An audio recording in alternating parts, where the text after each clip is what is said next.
Cursed Bunny is my third collection of short stories, I think, in Korean, and the first one to be translated in any language. It's a collection of many different stories which I did not intend to be terrifying, but many of my readers find it horrible.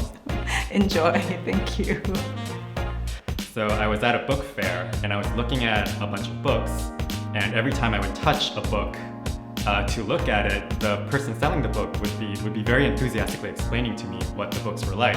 And then I touched this one book called Cursed Bunny by Bora Chung, and then she stopped talking to me. So I picked it up, I opened it, and I literally read one sentence, and it was so good that I kind of like flipped to the beginning of the book and then like read a couple of paragraphs, and then I asked the seller, this book is so good, I would like to, is like the author here? Because some of the authors were at the book fair.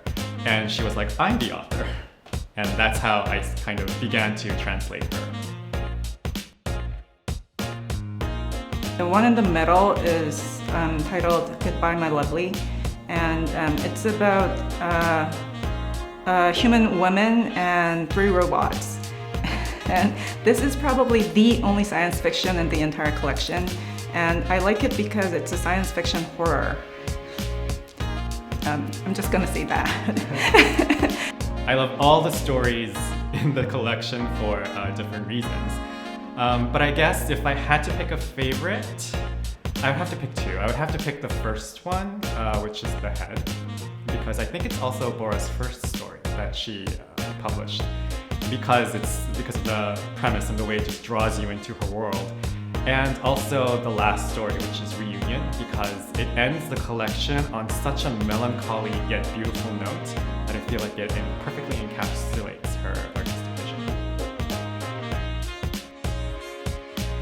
One of the inspiration for my stories is the Polish writer Olga Tokarczuk. And actually, my direct influence is Japanese horror stories. I just love Japanese horror stories.